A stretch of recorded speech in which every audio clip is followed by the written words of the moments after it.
Welcome to another installment of Monday Musings. I'm your host, Roman Filion. We're here with Paul, the homeless guy, and the manager at Game King, Nick. How you doing? The other two, Josh and Derek, are at Gen Con right now, so you'll be seeing a good chunk of stuff next week about that. So that'll be exciting. On today's Monday Musings, we have a bunch of stuff to talk about. We have some upcoming events, just a few, one or two, right? Yeah. And then after that, we're going to be talking about some Commander decks that are coming out on Friday.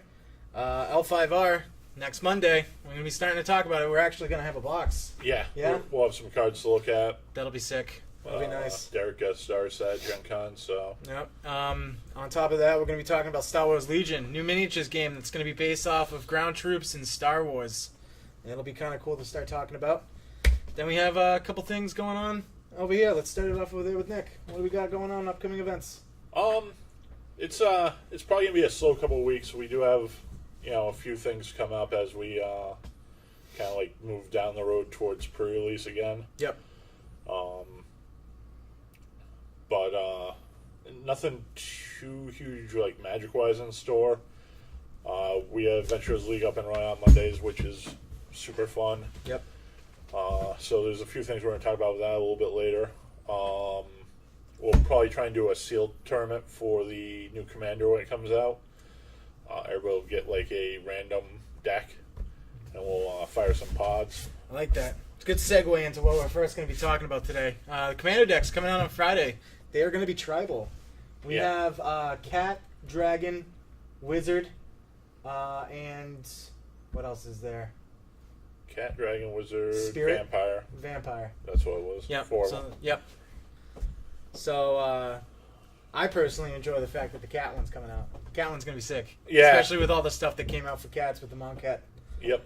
There's a bunch of cool Cats on and Cat.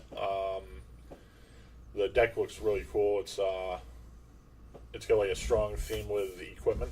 Yep. Yep. So there's like tons of stuff to get benefits of equipment, search for equipment. The commander that comes with it's pretty cool too. He's kind of like a crazy lord, cat lord. Yeah. And it gives what does it say here? A Rabo, Roar of the World. It gives +3/+3 when he's in the command zone to another cat for the turn. Yep. So when he's on cool. the board, he does whatever he does. But when he's in your command zone, he still is a bit of an anthem for your cats. Yep.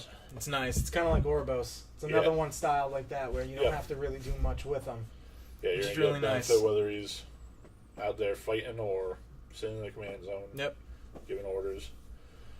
So I feel like it's a really good deck. It's gonna be really easy to upgrade. That's the thing with those is that I like the Commander deck strictly off the fact that it's such a good jump into the format. They really make them so that you're able to just pick it up, unbox it, and just play a game with your friends and not really have to worry about being the last man out. No, definitely not. The Commander precons are fantastic. Yep. Like they always come with all the good staple cards, and they're generally like really solid. There's a lot of new cards coming with this. Mm-hmm. I didn't see anything that's gonna be particularly like super exciting for Legacy or Vintage in this cycle. Which it could pop up. We honestly don't know. Yeah, there's a couple cards that have potential. There's a Vampire that essentially lets you Snapcaster every turn. Which is pretty cool. That's my kind of guy. Yeah, and right. she's a 3/4 flying body, which is It's pretty decent. respectable. What's her mana cost? She's 4 mana. Well, that's not bad. She's a blue or red. Blue, red. I don't know. Grixis. Yeah, Red. something. Blue, red, black. Blue, red, black, and 1. That's what. There you go. So Commander deck's coming out on Friday. Everybody, if you don't have a pre-order on them, feel free to get that pre-order in. They have them here, I'd imagine, right? Yeah, we'll have a bunch. We'll just ignore Paul for a second, guys. Yeah, I know. It's hard to turn off your ringer before a stream starts. I feel like this happens every Monday. Yeah. And I called him to tell him don't bother calling. So the decks will be out on Friday. We've already had a bunch of people pre-order stuff. Everybody's super excited. We're still going to get a good chunk in outside of the pre-orders, though, right? Yeah, Feel? Yep. Well, Like I said, we'll try and probably on Saturday fire a sealed pod If we have a few interested people that come down, we'll do that. I like it. I know there's a PPTQ on Sunday at Reality Shift Games that most of the regulars here are going to go to. Those guys came out in force to support our last PPTQ, and we definitely like doing everything we can to return the favor when Yes. a group does stuff like that. I know. So, and the owner of RSG is a really nice guy, Mike. Yeah, he And, is. Known him for a couple years now. He's always been a very nice guy. They always come out to our events, so we try and do everything we can to go out to theirs. Yep. So Sunday will probably be a little bit low key this week. We'll still have our regular modern tournament, but a lot of the guys I think are going to be there. So Good though. yeah, if you're looking for a well-run, good PPTQ this weekend, go Get down there. RSG. Reality Shift Games. Next on the list, we're talking L5R. So, what did they find out? What did Derek and Josh find out while they were out there? Apparently that L5R exists as a game, and people will be able to buy it. True. I mean, we've been talking about L5R a ton Yeah. over the last couple weeks, and really it's kind of just more of the same until we actually see The cards actual and the cards set, itself, and yeah. we won't have much more info. Next Monday, guys. Obviously, the guys were busy all weekend with the con, and now they're like driving back from Indianapolis. So, They got a bit of a ways. but I'm I know Derek got at least one core set. Good. So Good. I guarantee a big portion of next week's show will be Talking about that. pulling that apart, showing that off. So if and you're talking interested in about it. L5R, make sure you stick together next Monday for 11 o'clock for our next Monday Musings. That'll be basically an L5R day, because Derek's going to be too excited to not talk about it. Yeah. Yep. And then at Gen Con, they did announce a bunch of cool stuff. One of the biggest announcements was Star Wars Legion. Yes. Star Wars Legion. So Star Wars Legion is a skirmish-based miniatures game based in the Star Wars universe with ground troops, mainly ground troops. You have a few of the bikes and smaller mobile units, like some of the racers, some of the bikes that they had from Yep. like The core set looks like on the Imperial side you get a squad of speeder bike troopers, and on the Rebel side they have like AT-AT or something. Yep. It's pretty cool though. No, it's not AT. Not the ATT, The ostrich looking one. yeah, I forget what the heck that one's So called the though. AT. Something. Yeah. I Something. can't remember. I'm the worst. I think it's Archie. Yeah, it might Yeah. be. So there's definitely going to be like some of the vehicles. I guarantee at some point they have an AT-AT. Oh, I guarantee it. It'll probably be like the Colossals or something like that that they man. create. That'd be so cool. cool. That'd be so cool. But But the game looks really, really good. Yep. It looks like the mechanics are loosely based off of like X-Wing and Armada, which is a really good, very flexible rule set that a lot of companies have done stuff with because it's open source. yep. It's nice too because they're simplistic. It's basically here's your movement tiles, here's Yeah. this, here's that. This is what you can Play do. every Sunday. Exactly. It's You have very your good. movement gauge, but this one's gonna be big. It's gonna be actual armies this time, Yep. like whole units of stormtroopers and Imperial. I like it because the other thing Guys they and haven't rebel set up an teams. MSRP for it yet. I don't It's think probably so. it's probably gonna be Probably like- somewhere between $80 and $100 for the Yeah. core set. which is great because you actually get two small armies in it, Yeah, which is nice. So you can actually split that. So in reality, if it does become $80 or $100, it's in reality only 40 to 50. Split it with right. another You person, split with somebody else. which is really good. I like that. I like that a lot of the miniatures groups have kind of pushed into doing that. To Yeah. kind of help get people into the games. Yeah. It's kind of ultimately too. It's packaged similar to a board game Yeah. for the core set. So I guarantee there's people that will just buy the core set and Be happy. put together the maze and break that out and play it board game style against their friends. Exactly. It's gonna be like Imperial Assault. Yes, that's what I've heard. Imperial Assault is like really small scale, and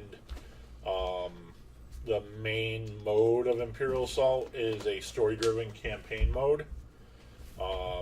So it will be the same in that it's miniatures. Yeah. And there is combat, but it's probably better to draw lines like Rune Wars or Warhammer. I like that, yeah. It's card-based commands, so all of your guys will have certain things that they're allowed to do, and they'll all be on nice, neat, small little cards. Yep. That's really nice to know that that's going to be the case. Kind of like, the way that in the past War Machine was like. Everything was just on a card. Didn't have to worry about having this big lugging book. It was nice. Hopefully they keep up with that, and hopefully they do it in a nice, streamlined way so it's not confusing or convoluted on the card. It's Fantasy Flight. They're very solid with their stuff. Yeah. So I think that it'll be good. Tune in for a little bit more of that. That's coming out. Did they give an announcement? 2018? Something like that at Christmas? Or it's like the beginning of 2018? Yeah, they have a pretty aggressive release schedule for their games. Yeah. So we'll definitely be looking at that. I guarantee we'll have people that are interested in playing. Mm-hmm. Over the last year or so, our miniatures crowd has definitely grown a lot. Which is nice. It's a big resurgence, especially including myself. I recently just started getting into miniatures as well, and just seeing how many people actually started coming in. I mean, like when I first started, I was like right near the beginning of like that resurgence. Yeah. And since then, we've gotten a huge amount of people to come in and play War Machine, Warhammer, 40K. We have a couple groups that are coming in that are going to try and start up Conflict with Derek. That's what he said. You guys play X-Wing a lot. Yep. X-Wing's back in. X-Wing was kind of on the wayside for a little bit. Even HeroClix. Yeah. Which is really nice because that's a solid game, too. That a lot of people don't give enough credit to. Yeah, it's really cool. I think Magic's in kind of a dip, and people are just kind of pushing into something else. Yeah, people started looking at other games, and it's... The veil has finally been opened. They realize that a game store doesn't strictly only sell Magic. Yeah. But it's cool. It's cool to see more diversity in what people are playing. I like it. It makes it nicer for somebody to come in. They get to pick and choose, see what's going on, and be like, oh, that seems interesting. Yep. Whereas before it was basically trading card games, and that was it. Yeah. And it's nice to have all of the world of gaming sitting in there. And, there's always cool board games coming out. Absolutely. I don't think we've talked about it yet, but Betrayal at Baldur's Gate's coming out soon. So it's gonna be board game for Baldur's Gate. Have you ever heard of Betrayal at House on the Hill? Yes. Okay, so it's gonna be the same thing, but with Baldur's Gate. Yeah. Oh my god. D&D setting. That's gonna be awesome. I guess that's what that is. Yeah. But Betrayal at House on the Hill, as you know, is one of the best board games ever. Yep. It has a ton of replay value. Yes, it does. And it's just a super intense horror game. So Betrayal at Baldur's Gate is going to use the same basic engine, but it's going to be set in Forgotten Realms D&D. That's gonna be cool. I'm wicked psyched for that. When that comes out, we'll definitely be doing an unboxing for that. Yeah, that'll be fun. It'll be fun. So there's games like that that I guarantee are going to become staple board games for people, go-tos. That's the thing. Those are those really big, elaborate games that have come out. Arkham. We got Arkham Horror, Mansion of Madness. Those games are they're long to create. Yeah. And they take a long time, but they definitely have a ton of replay value because it could just randomly be whatever. You know what I mean? Yeah, the game changes so much every time you play it, and so people will see a big price tag, but you understand, you're gonna play the game every time you play. You're probably gonna play for 4 or 5 hours. Yep. And you're gonna play with a group.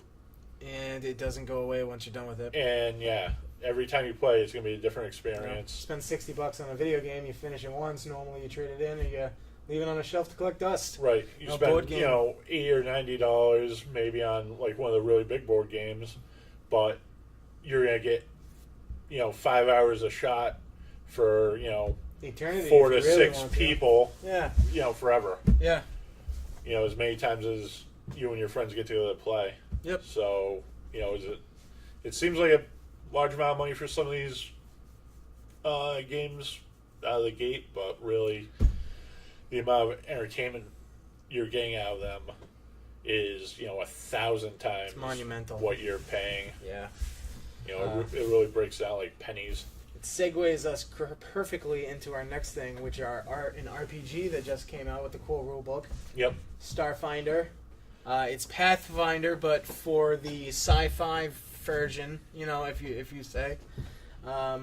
It's basically you read a little bit of the story. What happens? Yeah, I guess I didn't get to read too much, but from what I saw, the idea is it literally is the future of the Pathfinder universe. Mm-hmm. The gods have taken the world of Galorion and removed it and taken it somewhere, and all of these people have gotten spread across the stars to different planets and stuff, and all these new races have popped up, and Kind of adapted to being out in the universe. Right. They develop spaceships and faster than light travel and all that cool stuff. I like it.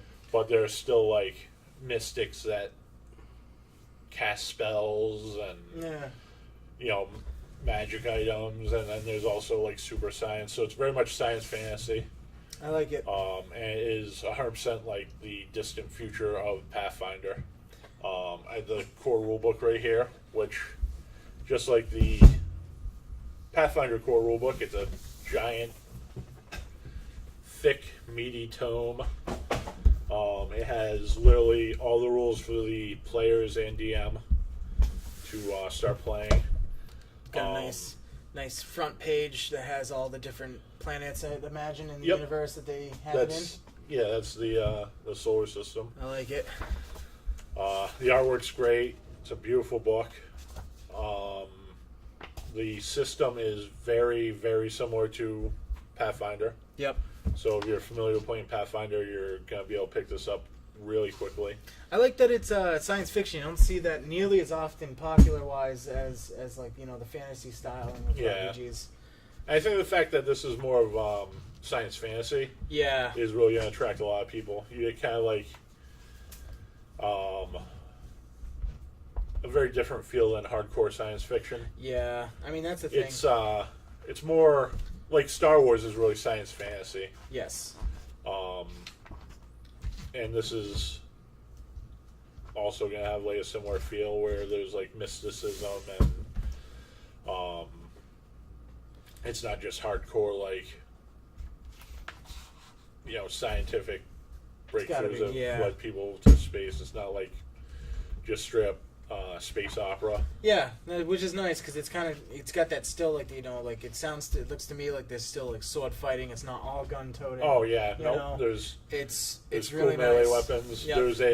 There's a class in there that looks really cool. They channel the power of the suns, which is pretty cool. That's pretty awesome. Like the Force. Yeah. So that's pretty sweet. And then they have like a mystic who's like essentially like a priest or a wizard, as well as like your soldier and all that stuff. There's one of the big differences from this and Pathfinder is you have two armor classes essentially. Yep. One's a defense against like energy weapons and blasters, and one's like your melee defense against regular weapons. Okay. There's a whole system for spaceship combat, No kidding. which is really cool. So you actually have actual like ship battles inside of this. That's awesome. That's really nice. Yeah. So the game looks super good. Yep. It's Paizo, same company that makes Pathfinder. All their products are always high quality. Yeah. This like super sold out very quickly at Gen Con. I've heard a lot of the stores in the area have already sold out. It's good. That's good. I think it's going to be hugely popular. They'll be launching Starfinder Society soon. Yep. Which is the Starfinder version of Pathfinder Society, which is in-store organized play. I like it. So we'll be looking for DMs and maybe trying to find a slot in time during the week or weekend where we can run some Starfinder Society adventures. I think that'd be pretty cool. Just kind of jump into it too. You know what the cool thing is I've heard that Pathfinder is relatively nice to newer players as well, just because of how thorough the book gets. Yeah, it kind of answers everything you need. It's not bad. They took essentially 3.5 D&D and super cleaned it up. And, Yep. kind of haven't really messed around with it since. Yeah, they got rid of a lot of the problems that 3.5 had, and corrected some stuff and improved it, and then launched their game, and it's been going strong ever since. And now this is the essentially next step. Yeah, I like it. So we have a bunch of stuff. We have, some amount of everything from the initial launch. There's like cardboard pawn sets, which are, an alternative to minis. Yep. You can essentially get a ton of them in one box. It's pretty So good. you have some that represent monsters, heroes, all that stuff. I like that. We had character sheets, combat trackers, the first installment of the first adventure path. Yep. Something that Pathfinder does really well is the adventure path. They'll come out with series of modules that are meant to be run as a campaign. So, you start with first level characters, and by the time you get through the whole story, you're all done. You retire them and go on to the next. So the first installment of the very first adventure path for this is out. And then coming down the line, we have sets of minis, starship minis. Oh, that's going to be awesome. The ships are going to be cool looking. Yeah. Ships are definitely going to be cool looking. And much like everything else, there's going to be both pre-painted, like random packs, and there's also going to be the unpainted, primed, pre-assembled the big minis thing that you can paint yourself. Big thing a lot of people probably going to be interested in are the races. Oh yeah, the races in this game are wicked cool. Yep, you've got, let's see here, 38 is when we start off on the races. And as you can see from the pictures that you've seen already, there are bug people, there are rat people. Yep. Lizard people. Yep. So you've got the androids, which, as everyone knows, artificial beings, biological and mechanical elements included. Yep. You have the humans, which, everybody knows who a human is, hopefully. So as you can see here, you've got androids. You've got the humans itself. Basic, easy. Probably, I'd imagine, I haven't taken a look yet, but they're probably like middle of the line for everything like they always are. Yeah, humans in a lot of role-playing games tend to be Just base. very well-rounded. Yep. Sort of not super good at any one thing, but not bad at anything either. These guys are kind of cool right here. The Kaza Thas. Those are the four-armed alien guys. Yeah, they're four-armed. Yeah, those guys are wicked cool. Actually has a description as to why they're four-armed and what they do and what it allows them to do. It says they're originally from a planet orbiting a dying star far beyond the Pact Worlds. Four-armed Kaza Thas maintain a reputation as a noble and mysterious people. So I just imagine, just from the way that the outlook on like their pictures here, I'd imagine they're like a lot of bounty hunters, a lot of like thieves, a lot of stuff like that. But they're proud people. Yeah. One of the interesting differences between this and Pathfinder is when you build your character, you have a race, a class, and a theme. Really? Oh, so you can go. So you could be like Kazathas, soldier, mercenary. Really? That's pretty cool. That's pretty cool. We got the what is that? The Lashuntas? Yep. Gifted with innate psychic. Oh, so they're psychics with some antennae on their heads. Pretty cool. I like it. What do you know about these guys? Anything too much? No, not much. Like I said, I only briefly got a chance to look through the book. Looks to me like these guys are probably just going to be like magical people. Yeah. It seems like psychic powers and stuff like that. Spells. Here we go. We got some bugs. The Shirens. The Shirens. Bug people. Bug people. I like that. I like that a lot. Yeah. Yeah, everybody likes playing bugs. Exactly. And after that, we've got the Vesk, which are the lizard folk. Yep, they're wicked cool looking. Yep. They're nice and beefy, too. Yep. They look pretty big. Yeah, they're probably like really bricky, probably good at being Tanky. soldiers Yeah. and stuff like that. And then we have the Ratmen. Oh, yeah. The Isoki or something like that. What is it? What do you think? The Isoki? Yosoki. Isoki? I Yeah, like them. They're really cool looking, too. Yep. You know what's really Like funny is boats or something like I was that. I was just watching Guardians of the Galaxy yesterday. Yeah. And seeing like Rocket Raccoon and stuff like that, it just reminds me instantaneously of like something like that. Yeah. Like these well, lesser beings that just kind of adapted and evolved. Yeah. And from browsing the book, it looks like they're probably really good at being mechanics. That's awesome. I like that. So they're probably like all kind of like tinkerers and stuff. And then there's the classes. Classes, there's a bunch of them. I'll just read them off real quick.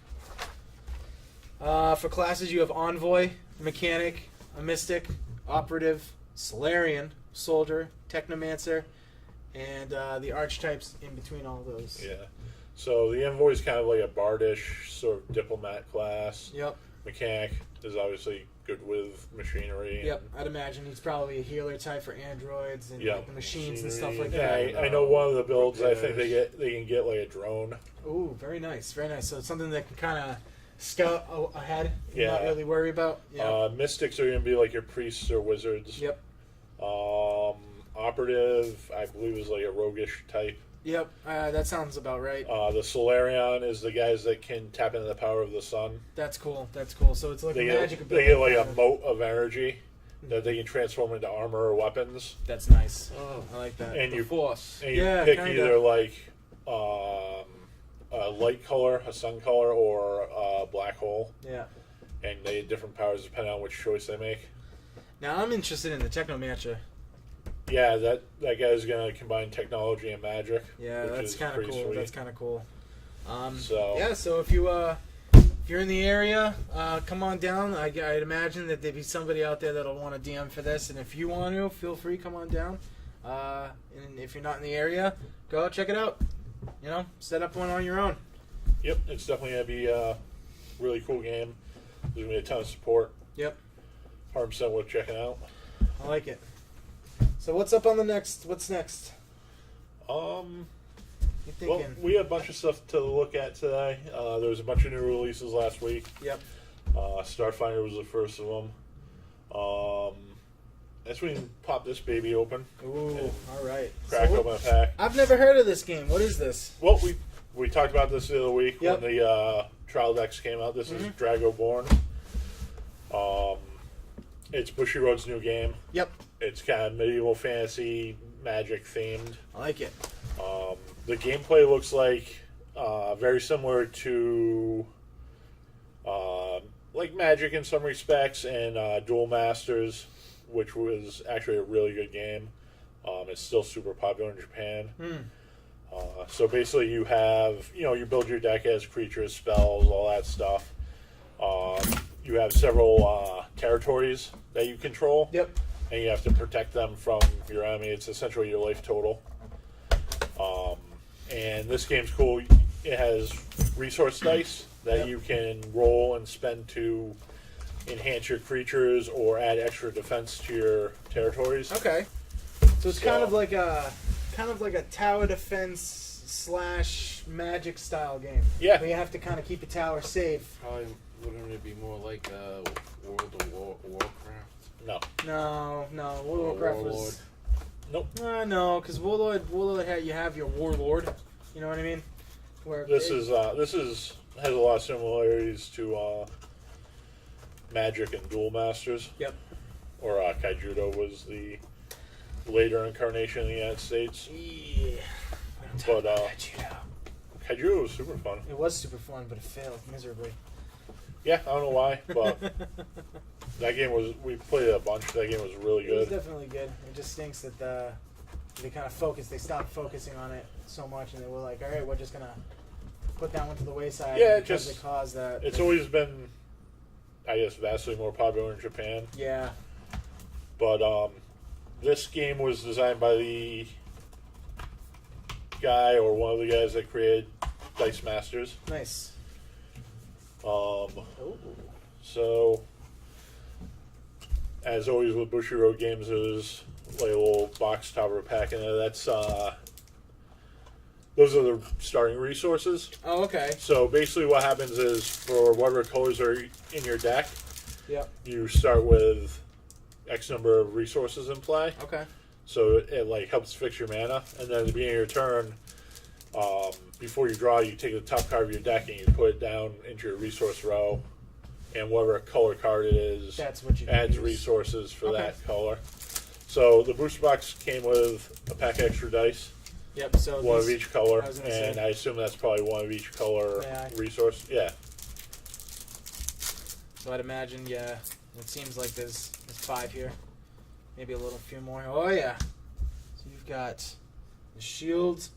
Is that Shield of Logres, Rune Mark of Tir Nog, the Insignia of Olus, Standard of Taurus, and the Curse of Niflheim. So And then- those are the colors in the game: black, red, blue, green, yellow. And then the dice, respectively, that go on top of them to tell you how much each one has. Yep. I like that. So That when you makes things nice build and your deck, you simplistic. start with whatever colors. You get one die of each color. So the game looks super cool. The artwork is fantastic. That's will crack open a couple of these bad gonna berries say, so that you see. can. See what we got. Packs are nice. They're 8 cards in a pack. Pretty standard for Japanese card games. Yep. What do you think the MSRP on these are going to be? They should be $4 packs. We're $4? not opening a whole box, Paul. I Calm have down.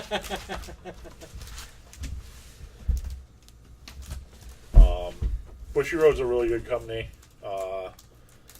They actually own one of the big wrestling shows in Japan, Really? and they produce Card Fight, Buddy Fight, Wide Schwartz. Which, at least around here, is very popular. Yeah. So they wanted something that was more appealing to an American audience. So they designed this game specifically with that in mind.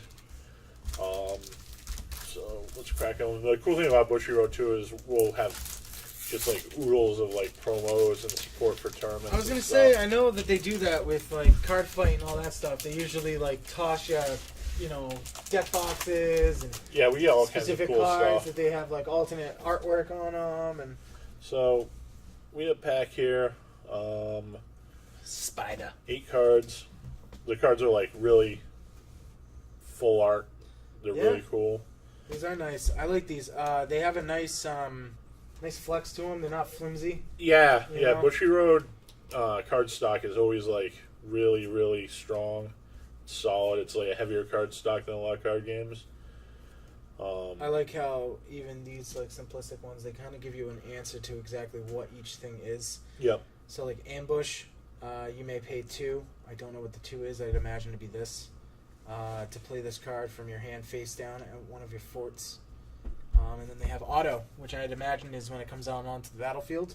It would probably do this no matter what. I think auto is probably just whenever the condition is met, it automatically happens. Yeah. So like this Merfolk check has auto when this creature is destroyed. You may choose a creature and looks like tap it maybe. I haven't had a chance to read through the rules extensively, so.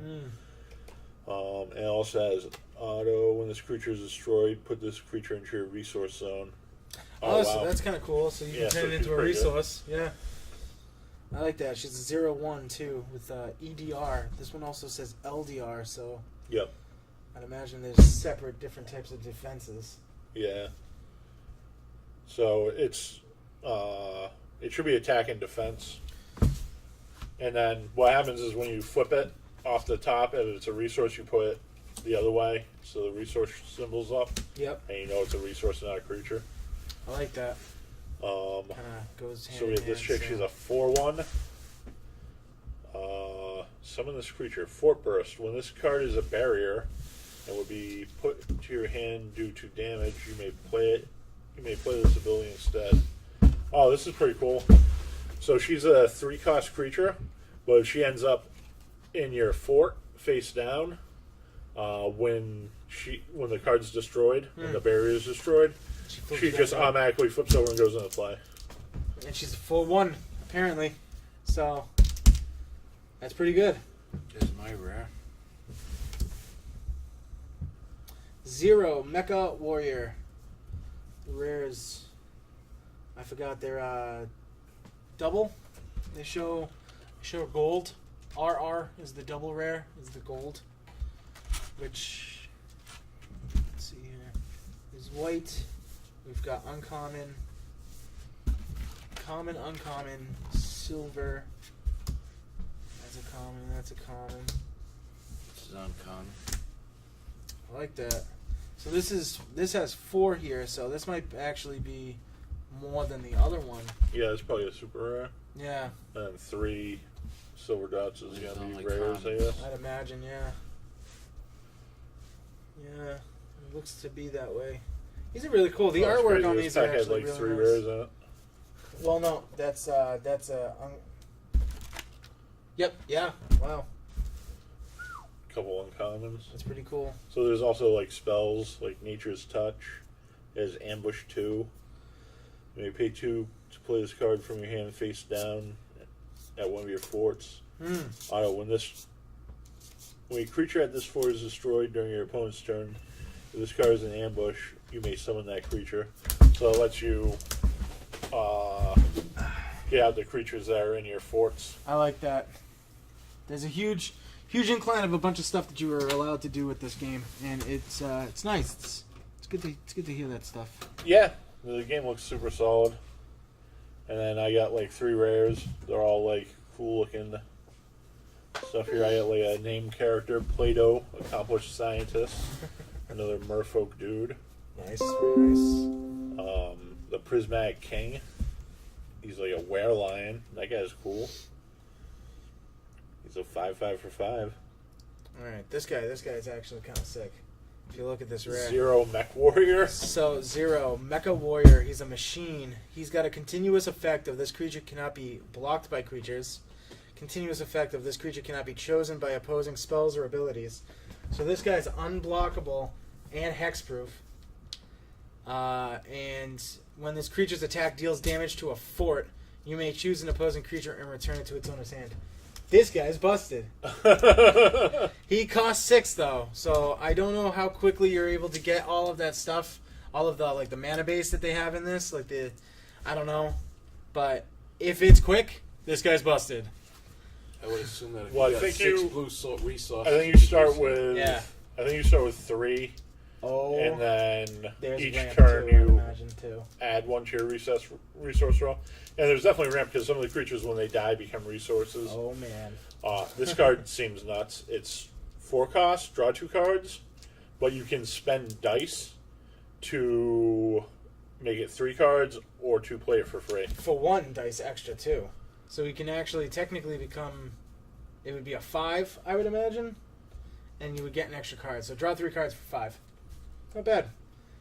You may play this spell without paying its cost.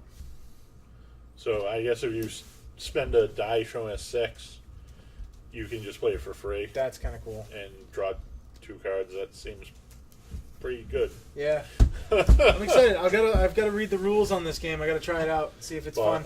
we'll definitely be playing this. Well, I don't know with L5R coming. We'll you know how it is. We try and play everything we can. Absolutely. No, I'm And only kidding. this game, Star Wars Destiny, and L5R all look like great alternatives for people that aren't particularly interested in like Magic or Yu-Gi-Oh. Yep. They're new. They're exciting. We got ourselves another one that if you are interested in card games but not Magic, rotation is about to happen or may have just happened. I wasn't able to look up. I'm a bad person. I'm sorry. I'm a terrible host. But Force of Will is coming out. Yep. Force of Will just came out with some new theme decks for the new rotation for Standard that they're coming out with. We pulled out two of them. One that Nick wanted to open up, and then another one that has pandas in it. And I want to see where it goes with that. Yep. So we each picked out one to crack open and take a look at. Pandas. These went on sale Friday, Look at that panda. and then next month, September, there's a new actual set coming out. Yep. We'll have a sneak peek for that. We've been doing sneak peeks for all the Force of Will sets, and It's nice because they heard that they're kind of going back to their roots. They want to redo the game, and it's yeah, I mean, basically they're taking advantage of the rotation yep. to cycle out a bunch of broken cards that, you know, at the end of the day, like, these card game companies, sometimes they make mistakes and they have oopsies, and the play environment becomes more or less fun because of it. So Force of Will just went through a cycle where it wasn't super fun because of some broken cards.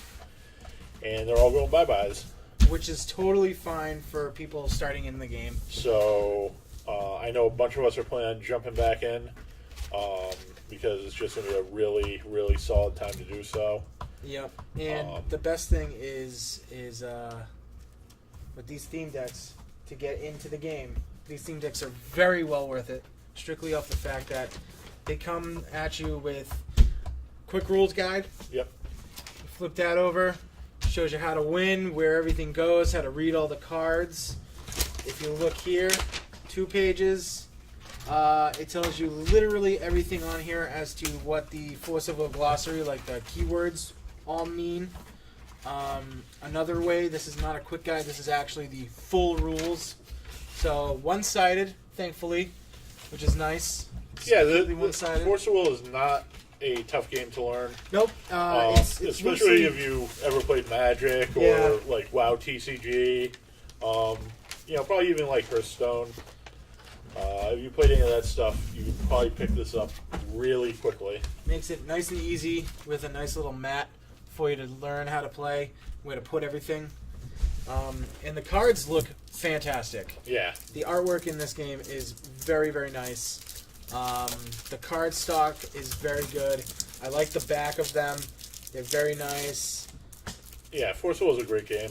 Back of them is really nice. It's very easy, very simple, but it also looks really, really nice. They hit a few rough patches. They made a few mistakes, and they're always They're capable of working it out, though. right. Look at this. Look at this, Nick. Look at this. Look at all these pandas. All right. Look at that. Look at that. Look at this, guys. It's just a panda throwing a bunch of jewels everywhere. Perfect. I love So it. yeah, that's pretty cool. The panda guys are pretty neat. Yeah, they kind of look like they kind of have that heroic feel to them. It's all about gems in this deck, at least. Yeah, it seems like they're kind of Force of Will's version of dwarves. Yeah, kind of. It does. Yeah, like a white raven here. This card cannot be blocked by J Resonators without flying. So you can't. J Resonators in this game are basically the creatures that you play. They can't be blocked with anything but flying. These little birds, little birdie. Simple. When this card enters the field, you may banish a gem. If you do so, draw a card. So these guys seem to me like they're kind of picking into gems. The cool guy that's on the front of the box. It's a nice little panda. Does some intricate That's stuff. Flips that's over. the ruler. Yep. So in this game, you have a hero called the J ruler, Yep. and basically it's 2 things. It's a cool creature Mm-hmm. on one side, and it's basically just a hero that has certain abilities on the other. Yep. Every turn, you can tap it to take a resource out of your land deck and put it into play. Mm. So unlike Magic and a lot of other resource-based games, your resources aren't mixed into your deck, which means it is easier to get Some crazy resources. combos You going. You never get land hose. Yep. Which is nice because you get to choose, and it means that you're really mainly focusing instead of on whiffing with your mana or your energy or whatever you want it to be, the resource that you're using. You're focusing on getting the cards that you want to combo out with and get what the deck's meant to actually do done. Yep. Which is nice. I like that about this game. It's really, really so nice. you never get in a position where you can draw a land and can't do anything. Yes. Which is nice. Sometimes you'll be starved for a color if you're playing multicolor. But Yes. Now, see, the best thing about that is that you don't have the people that complain. Yeah. I got mana screwed. You always find a way to complain, but Oh, they'll find a way, but it's way less valid in this game. So I opened the black deck, which looks like all vampires. all vampers. Yeah. Vampers. So that's the J ruler. That's the creature side. And the other side is the starting side, the I like regular it. J ruler side. Yeah. But again, the artwork's super cool. She's all foily. Yep. As everybody knows, foils are more powerful than regular cards. Oh, of course, of course. But we have some cool stuff. Bats from the Dark Castle, huh? I like it. Flying this card gains plus 200 for each mystery counter on your J roller. So I noticed that this deck has some kind of theme with these mystery counters. Yep. The magic stones, there's 4 special ones for the deck, and when they come in the field, you put a mystery counter on your J roller. And then there's the basic stones. I like that. You know, it's really cool that it's really nice that the stones in the starter deck are all foil. Yeah, it's really nice. I think that's a nice added bonus. Cool artwork. Look at these. These things are really nice looking. Look how badass that darkness stone is. Look at this. This is so cool. Man. Like so cool. And then that's the special stone that puts the mystery counters. That one's really cool. I like them. I like them a lot. So the artwork, like I said from the beginning, artwork in this game, fantastic. It's very vibrant. The actual artwork itself looks beautiful on it. They definitely didn't skimp on that at all. Yep, they have a lot of rules, good the game is very simplistic. If you've ever played Magic, Yu-Gi-Oh, any of those big games, you will be able to get this game very easily, and it is very, very fun. Yeah, I would definitely give it a try. The mechanics are definitely strongly influenced by Magic. Yes. Which means... And it's cheaper. Solid. That's always good. But like anything else, you have your creatures. Yeah. You have your spells. Every card has a casting cost up in the corner. Yep. The casting cost up in the corner, top left corner. As you can see here, this guy costs 3. It's called Light in this game. So you would play 3 Light to play him. Same with everything else. And then on the creatures up on the side are the power and toughness. Yep. So main guy right there, 800, power and toughness. Another thing I wanted to know in this game, since I haven't really read too much about the rules, are you able to interact with your opponent on their turn? Yeah, there are instant effects. There are instant effects and stuff like that, so that's nice. So it's not really kind of no holds barred like Pokemon or anything like that. You actually have a chance to do stuff. The overall gameplay is very similar to Magic. Combat's a little different. Combat's more like WoW TCG. Okay, all right. You can just anytime during your main phase, you can attack with a creature you control by itself, and that doesn't actually push you into a different phase. Right. You can attack here, do something here, and then that boosts this. Attack that again. That's one of the big differences between this and Magic. It's subtle, but you also draw before you untap. Yep. Which can be important. That is actually very important. I like that. Because you essentially draw, play something, and then you can untap. And then untap. And which is nice. All your other stuff. I like that. But we're going to be playing this a bunch. Yep. There's actually, the funny thing is there is a guy, what was his name? Long-haired kid that comes in here with glasses that wants to get everyone to play this. John, yeah. He was telling me when it was in its infancy, the game actually created a large population of players in this area, at least in the New England area, and he was saying that there was a good chunk. There was a couple thousand people at some of the big events, like the GPs of Whistlewill. Yeah. And one of the biggest reasons why is it's kind of gone to the wayside is because of the broken mechanics that they've come out with, and he says even through that though, they've still made it a point to try and have maybe 1,000 people or so. He says that this right here is actually going to probably push a lot of older players back into the game, and it's a good start. If you ever want to play this game, if you've ever been interested, this is a solid way to get into the game. Yep, or you've lapsed and you're interested in coming back, now's a great time. Yep. But yeah, it's pretty cool. You're asking about interaction on your player's turn. This card's an instant. It's 2 mana. Target J Resonator gets -600 until end of turn. All right, so it drops the attack and defense on the guys. And this one's really cool because it has Awakening. Yep. Remove 2 mystery counters from your J roller, and if you awaken it, when you cast it, you just put it right back in your hand. That's pretty cool. I like that. So this whole vampire deck is super themed and synergized around those counters going on your roller. So it seems really interesting. I like it.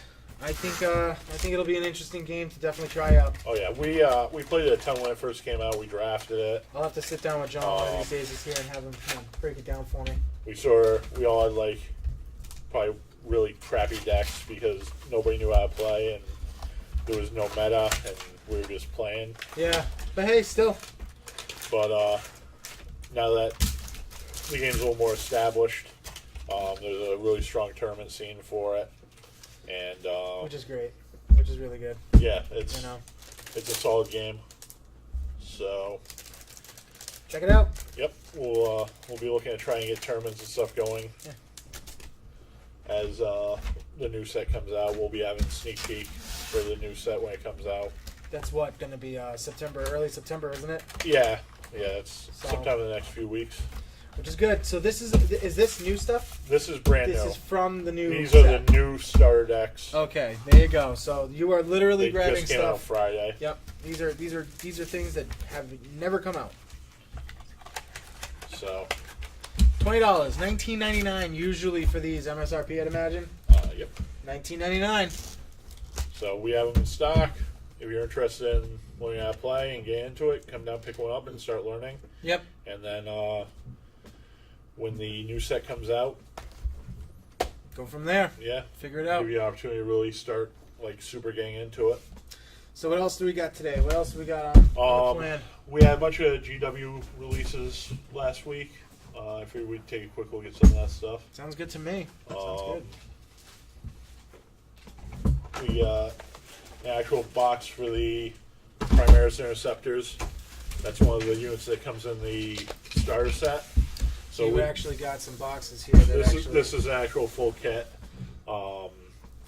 2 weeks ago, Intercessors and Hellblasters came out as full kits. Nice. So this will, in the starter set, it has these guys, but it's just the base options. Okay. Yep.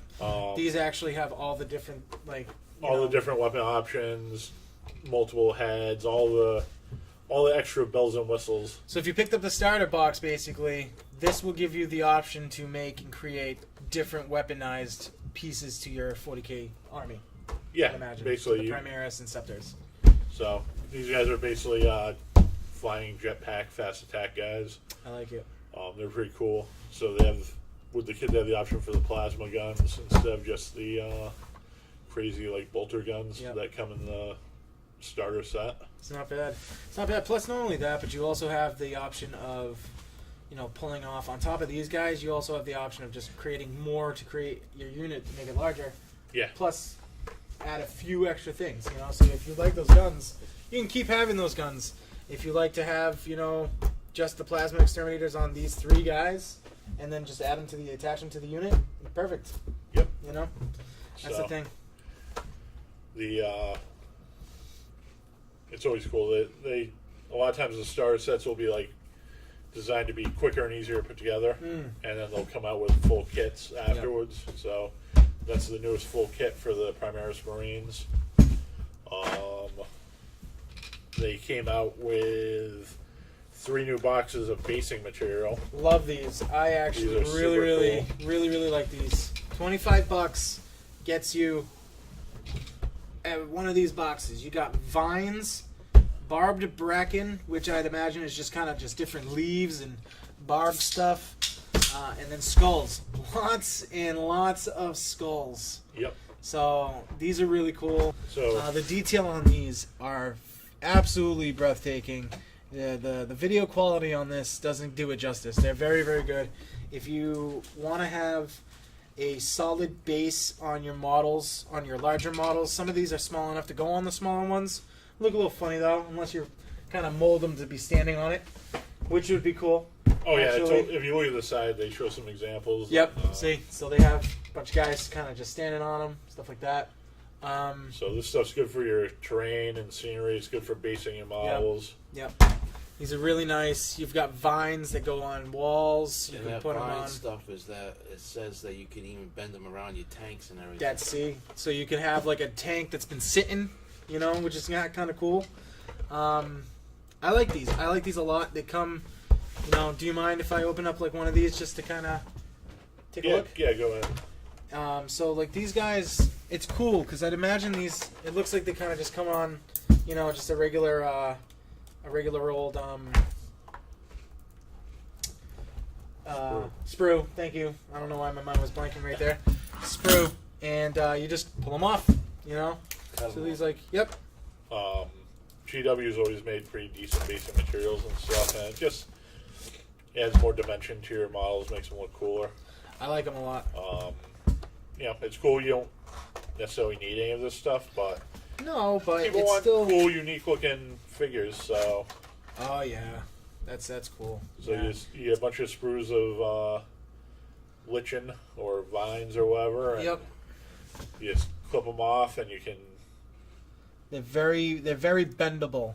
So you're like he was saying, like Paul was saying, you're actually able to kind of mold these and glue them onto all your using models, super and yep. And it's a soft plastic. It's not Yeah. like the hard plastic that everything else this has. isn't like the regular GW plastic. You use super glue with this stuff Yep. instead of plastic glue. Yep.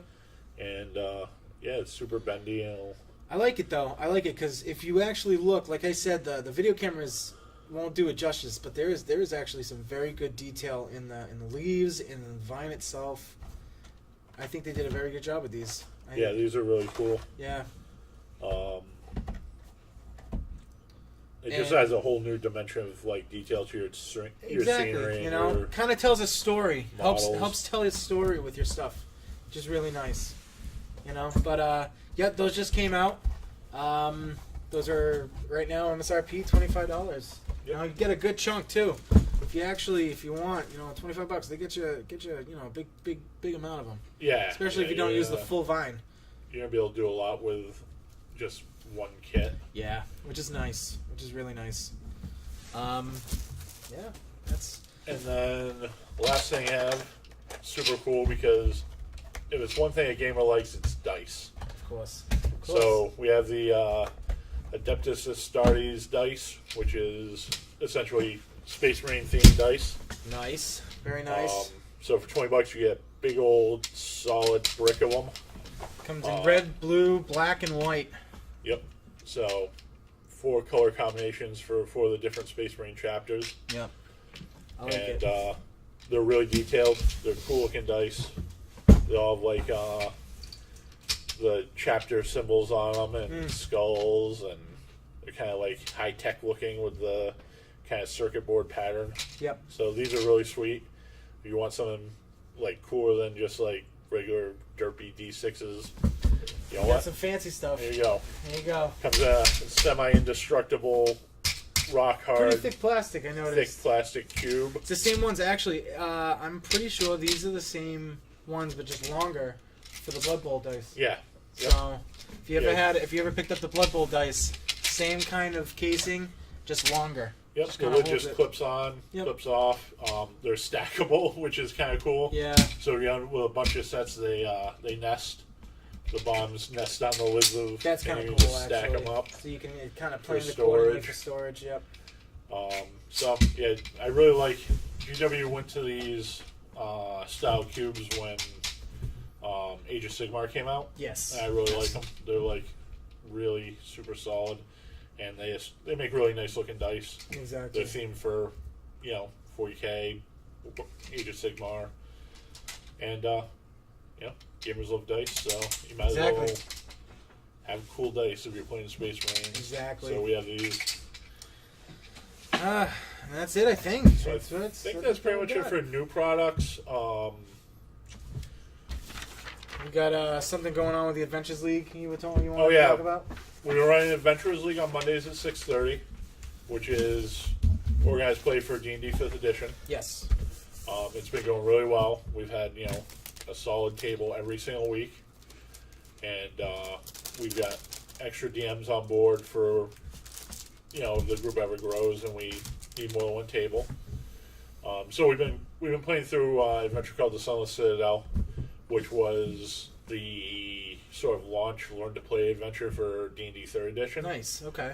And in Tales of the Iron Portal, they redid it for 5th edition. I like that. So the current season for Adventurers League is still Tales of the Iron Portal, and that's where we started. We decided, we're all going to make first level characters. And we started with Sunless Citadel, which we've been doing for a couple weeks now. I was gonna say you just told me that you last Monday you went up to level 2. Yeah, So- level 2 is actually like a really big level for 5th edition. Yeah.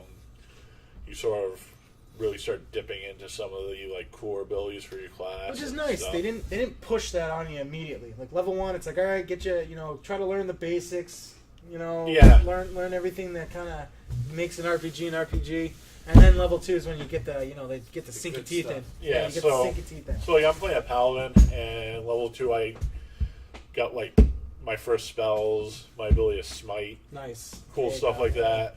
At first level, it was sort of like the really basic stuff, I had like armor, weapons, a lot of fighting. I could lay on hands a little bit and do a little Yeah. bit of healing, but that was pretty much it. It's kind of, Now, second level, like you get decent bump in hit points. I get a couple spells now. Yeah. I got more healing with Yeah. the lay on hands. I get to smite things, so it's good stuff. I like it. it really picks up. And like first level was tough, Yeah. which was awesome because I don't know. Some people might like it, but I hate it when it's just like a cakewalk. Yeah, it's tough.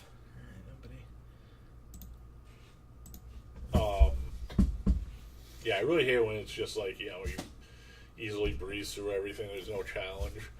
But we've definitely found in Adventurers League that first level was everything was a challenge. We Puzzles weren't. and all. Puzzles, Yeah, weapons, we monsters, weren't handing everything. anything for free. Nice, good. I mean, Um, it's good because it pushes you. It kind of pushes you into it. It makes you realize like it's not gonna be a cakewalk. You're not just role playing. You're actually playing a game that you need to understand and kind of think on your feet. Yeah. If you don't think things through and don't work as a team, you're gonna have a really rough time at first level. Yeah, you- most of us almost died in the first level. Are you still a lizard person that can't No, speak English? That's different. No, that's thank I'm God. I'm a cleric now. You're oh god. Dwarven cleric. Nope. Paul has taken a turn for the better with Good. D&D. Good. He still doesn't quite get that he's actually capable of fighting and helping us in that area. 3.5. he's, Paul plays a lizard person that constantly makes everyone believe that he can't speak English and doesn't want to help because of it. Yep. No. It's because I didn't trust anybody. Right. Sure. So, 5th edition has been much better. He at the very least is willing to throw out the healing spells. Hey, there you go. At Which least you're saving everyone. Is way better than playing a fighter who should be up front tanking and instead just hides in the back and does nothing useful. You guys have better high. I might have the hit points, but you guys have the armor class. What do you got here, Monkey Girl? How you doing today?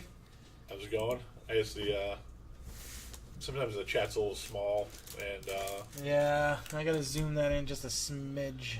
but thanks for watching the stream. Yeah, definitely. thank you very, very much. Yeah, Uh-oh. There we go. Okay. we Make it a little definitely, bigger. we definitely do this so that you guys can, tune in and Enjoy see what's and up hear. and hopefully get some info. So that's where we're at with Adventurers League. We've been playing Sunless Citadel. We just hit second level. It's done in tiers. Yeah. So even though some of us are second level, if you want to jump in, you still can. It's not a problem. The adventure scales super easily to accommodate mixed levels and stuff like that. All right, and you, it's Mel. How you doing? How's it going, Mel? We're plugging along as always. Yep. So anyway, I guess the point is the next season is Temple of Annihilation. Yes, which is the one we were talking about a few weeks back that you're excited for. Yes, super excited. It's set in the jungles of Chult, which is a location in the Forgotten Realms. Forgotten Realms has become the default setting for D&D. Mm-hmm. It's the best setting. And so because it's in the jungles of Chult, you're going to get dinosaurs and Nagas and Which is going to be awesome. Yantai and all kinds of horrible jungle critters to give us a hard time. And Want to be a game of Dungeons and Dragons without something tough. And this is a sequel to Tomb of Horrors, essentially. Yep. So Tomb of Horrors is like one of the most notorious, famous like meat grinder dungeons in the history of D&D. Like, you know, you'll literally see bumper stickers saying "I survived the Tomb of Horrors," which is great, which is funny. But yeah, so this is sort of a sequel of sorts to that. So it's really exciting because we get probably some kind of horrifying meat grinder of a dungeon, liches, dinosaurs. It's gonna be great. I like Evil it. snake people, demons. Everything. It's gonna be great. everything is good and right about D&D is going to Exactly. be in this adventure. Now, in that adventure, is everyone resetting again, or is everybody going to do the scale thing where you're able to come in with like a level 5? It's going to be a hardcover book. It's set to start at level 1 and go up to whatever level. Perfect. So Like same. Tomb of Horrors. So it's essentially what they've been doing is they'll put out one book that's meant to be like a good portion of a campaign. But the cool thing is, Friday, Wizards emailed me a link, and we got a sort of preview adventure that Nice. leads into Tomb of Horrors. A little prologue. Kind of go into So it. they sent us a cool set with a bunch of like single session mini adventures. So I think after Sunless Citadel wraps up, which will probably be today, Yeah. if everything goes well, we're gonna segue right into like this preview, like prologue into Tomb of Annihilation. Sounds good to me. I like it. So, you know, obviously, we'd love to have anybody come down this week and start playing. But if you do want to wait for like a fresh adventure, next week we should be starting the prologue adventures for Tomb of Annihilation. So yeah, So if you want to get into it start now. getting an idea of what's going on in Chult Exactly. and maybe fight some dinosaurs. I think that's it, though, right? I think that's all of our all we got for today on Monday Musings, right? Yeah, I think so. All right.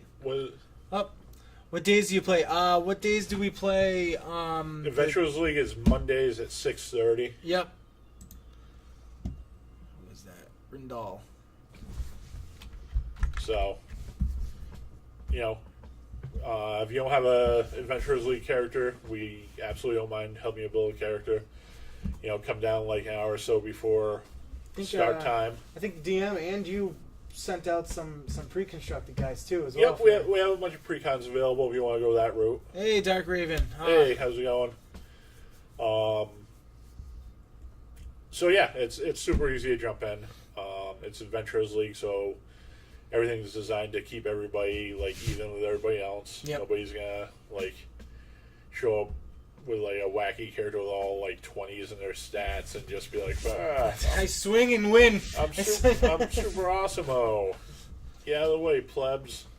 We have a game on Thursdays at 4 o'clock to 7 o'clock, and we're about ready to go take on the Cult of the Dragon. There you go. So yeah, imagine that's the one that you GM. Paul runs a house-ruled kind of homebrew version of 5th edition on, was it Thursdays? Yeah, Thursdays at 4. So he might have room if you can't make on Mondays and you don't mind Dealing with Paul as your DM. You guys seem to have fun. You're just, lucky not Viking because you'll be dying. You know, that one's not Adventurers League, so The Adventure Leagues usually go until like what, 10? yeah, we usually wrap up around 10.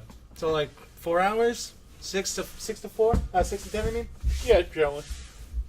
it's not bad. With a couple breaks in between. 3.5, 4 hours. You know. So like we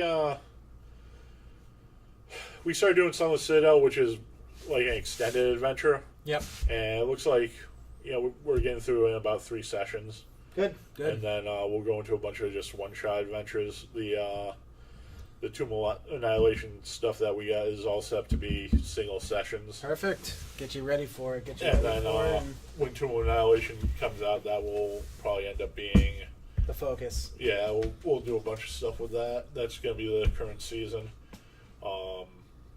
And it just looks super cool. There's a bunch of cool, like, random accessories and stuff come out with that. There's going to be maze. Oh, the maze already came out. We opened a box and showed up. Yeah, we showed them last time. There was another one. There was a recent one with, like, traps and stuff, too, that came out, didn't it? That's gonna be coming out.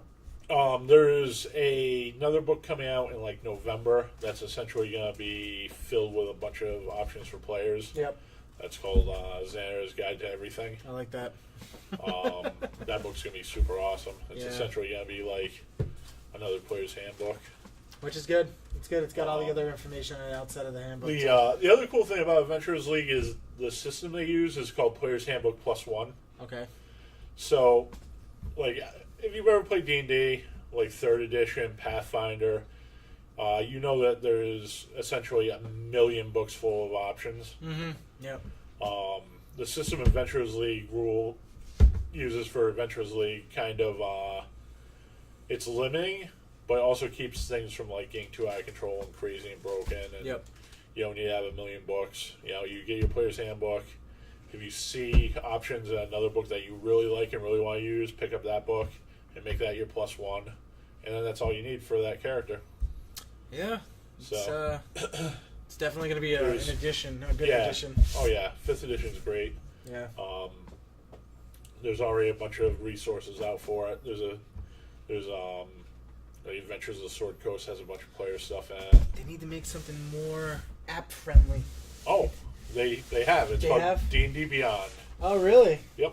Oh, I didn't even see that last time I checked. D&D Beyond is super cool. It's I believe the people that own Curse Okay. Yep. developed it. Which is pretty good. Curse is a good company when it comes to like World of Warcraft add-ons and stuff like that.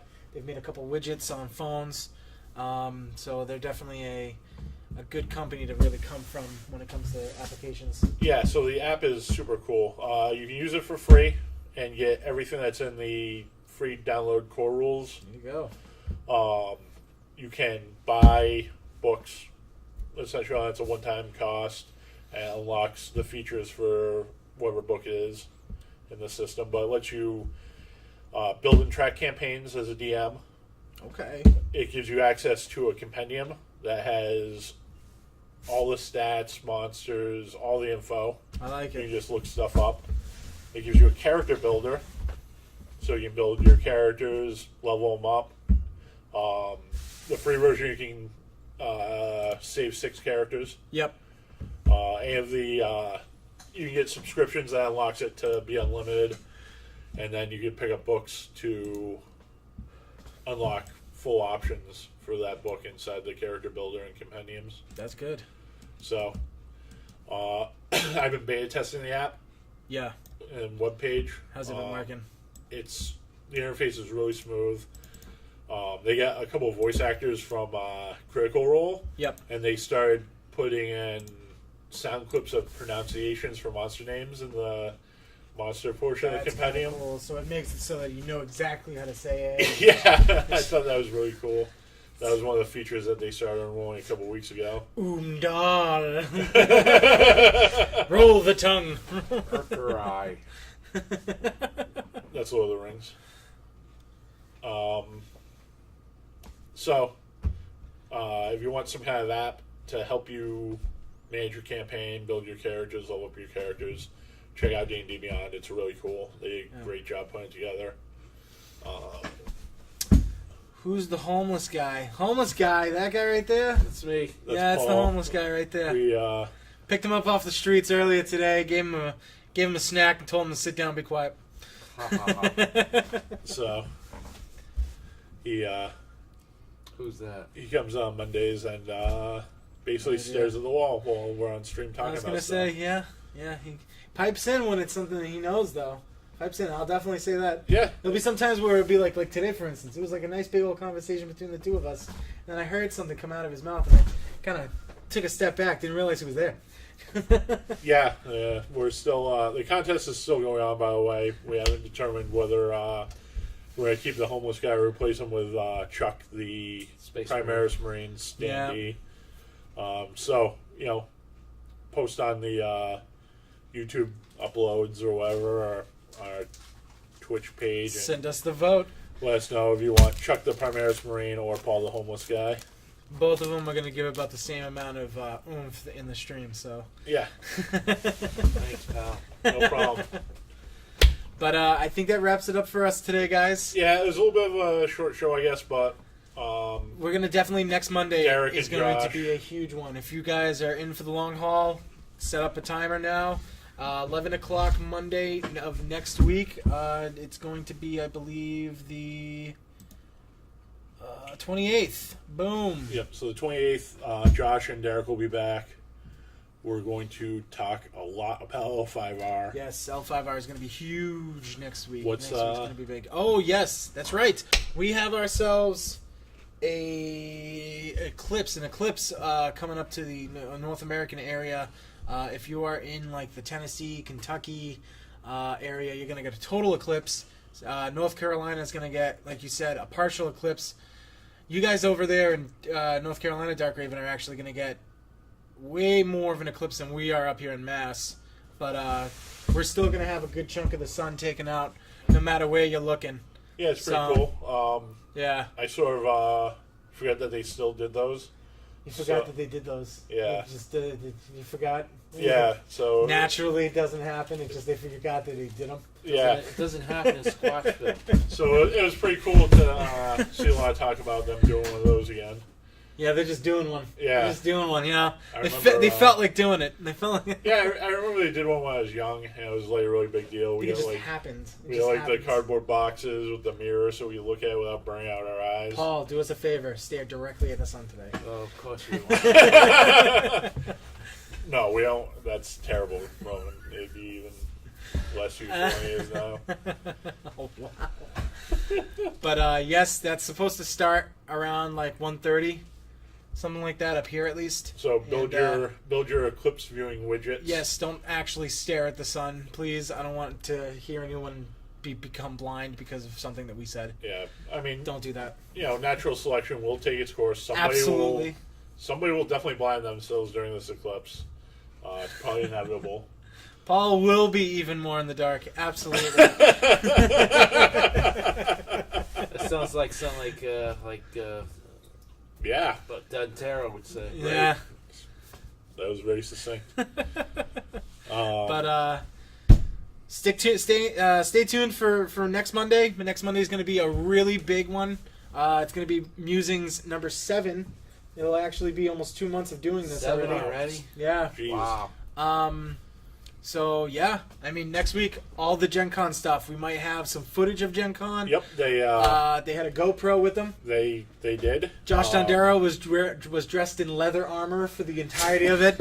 So hopefully we've got ourselves a nice couple videos of that. Oh, he'll probably have his giant hammer with him. I hope so. Wasn't he the one that had the giant sword at one time that lit up? Yes, he Yes. also has a giant foam buster sword.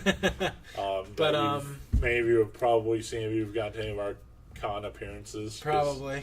he loves bringing that thing. But like I said, 11 So- o'clock Monday, the 28th of August. There's going to be a huge stream. Please tune in. You'll be able to see a bunch of board games that are going to be coming out that were announced. We're going to talk more about some of the stuff we kind of talked about today, L5R, and maybe another thing about Star Wars Legion. Yep. We'll talk is- about everything that happened at Gen Con. Exactly. We should have some video upload to our YouTube. Yep. Like you said, they brought the they forgot the GoPro and I sent it to them, so they had it. So hopefully they figure it out and get some cool footage on the camera. Yep. So we'll have that to upload. Josh will hopefully have his giant stupid hammer. I like it. Hopefully. I really Hopefully hope he does. will not be wearing his gladiator costume. He needs to wear his gladiator costume now. Now, if you're watching this, Josh, gladiator costume. So we'll see how that develops. But Josh, I'm sure has a bunch of good stories. He spent Saturday working at the Arena Rex booth. Nice, yes. And Big guy in the Arena Rex. I think he probably got like some new release figures and stuff.